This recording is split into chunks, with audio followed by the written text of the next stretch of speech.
কাফি রতন, আপনাদের প্রতিক্রিয়া সিপিবির পক্ষ থেকে। ধন্যবাদ। আমি খুবই আনন্দিত যে আজকে ফজলু ভাইয়ের সাথে টকশো করার সুযোগ পেয়েছি।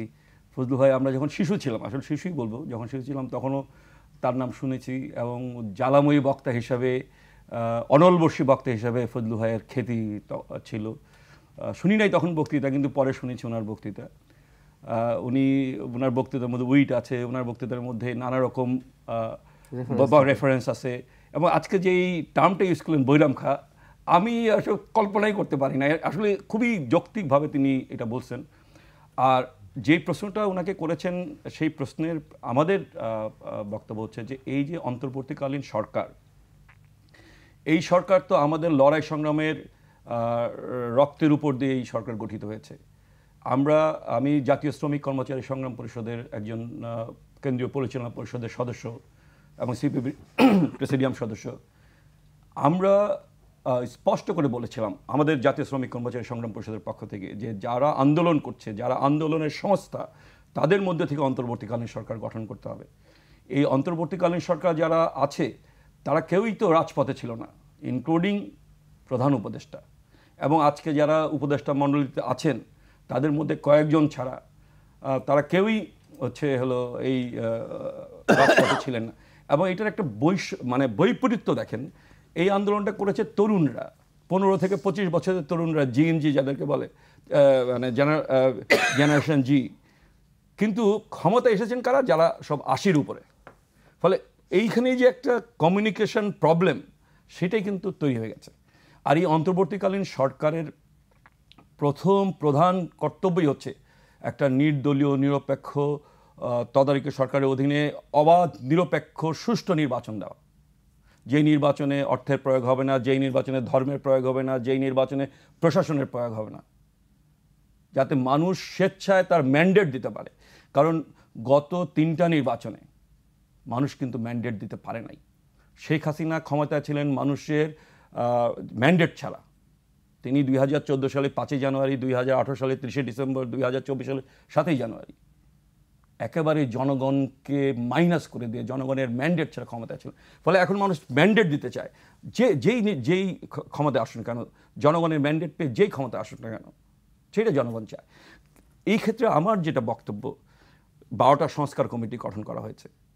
সংবিধান সংশোধন বহির্ভূত যে সংস্কারগুলি আছে সেগুলি করেন আপনি, কিন্তু সংবিধান সংশোধন করতে হবে সেইগুলিতে আপনি হাত দিয়েন না।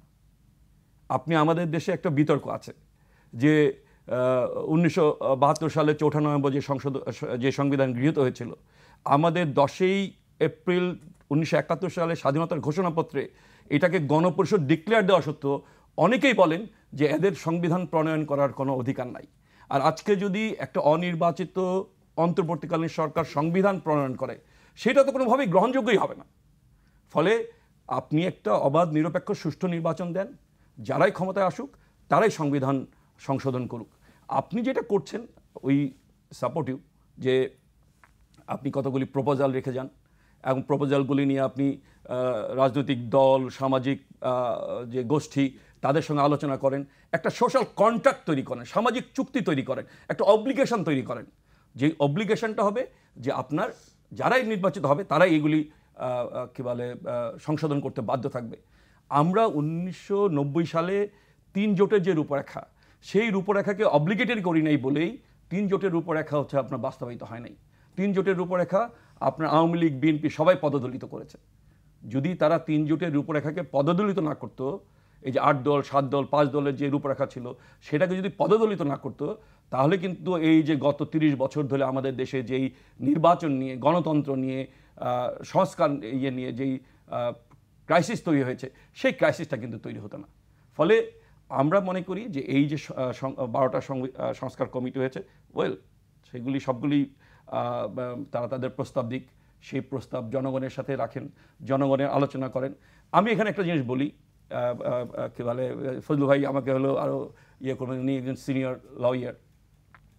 72 সালে যখন আপনার গণপরিষদ গঠিত এবং সংবিধান প্রণয়ন করার ক্ষমতা দিয়ে আইন প্রণয়ন করা হয়, তাৎক্ষণিকভাবে কিন্তু জিনিসটা গণপরিষদ বসে নাই। কিন্তু গণপরিষদ আইন প্রণয়নের জন্য বসে অক্টোবর মাসে, নভেম্বর মাসের 4 তারিখে হলো সেটা হলো আপনার মানে কি বলে আপনার গ্রহণ করা হয়। তার আগেই কিন্তু সংবিধান প্রণয়ন হয়ে গেছে। সেই সংবিধান ব্রিফকেসে ভরে ডক্টর কামাল হোসেন সাহেব লন্ডনে চলে গেছেন। সেইখানে লন্ডনে কাদের সঙ্গে আলাপ করেছেন আমি জানি না, আমার সেই জানার সৌভাগ্য হয়নি, কিন্তু লন্ডনের তথাকথিত বিশেষজ্ঞদের দ্বারা ভেটিং করিয়ে তিনি এই সংবিধান বা শাসনতন্ত্র গণপরিষদে উত্থাপন করেছিলেন।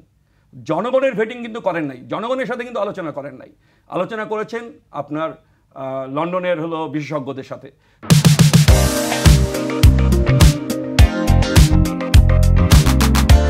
ফলে এই যে জনগণকে, যে জনগণ 30 লক্ষ মানুষ জীবন দিয়ে দেশকে স্বাধীন করেছে, তাদের সাথে কনসালটেশন না করে আপনি কনসালটেশন করলেন 190 বছর যারা আমাদেরকে শাসন করেছে, আমাদেরকে যারা পদোন্নত করে রেখেছিল সেই ঔপনিবেশিক শক্তির সাথে। এইভাবে কিন্তু একটা গণমুখী সরকার গণবিরোধী সরকারে রূপান্তরিত হয়। আজকে এই যে জুলাই গণ অভ্যুত্থানের মধ্য দিয়ে 36 দিনের লড়াইয়ের মধ্য দিয়ে একটা সরকার গঠিত হলো, তারা যদি জনগণের মনের এই ভাবটা বুঝতে না পারে তাহলে কিন্তু হবে না। আর এখানে কেউই যে ভবিষ্যতে মানে নির্বাচন হলে গণশত্রু দাবি করবেন, আমরা বলতে চাই আপনারা ছাত্ররা আন্দোলন ইনিশিয়েট করেছিলেন, কিন্তু জীবন দিয়েছে কারা? ছাত্রদের চেয়ে বেশি জীবন দিয়েছে শ্রমজীবী মানুষ। ঢাকা শহরে 24 জন রিকশাওয়ালা জীবন দিয়েছে, যাদের সঙ্গে কোটা সংস্কারের কোনো সম্পর্ক নাই। কোনো সম্পর্ক আছে?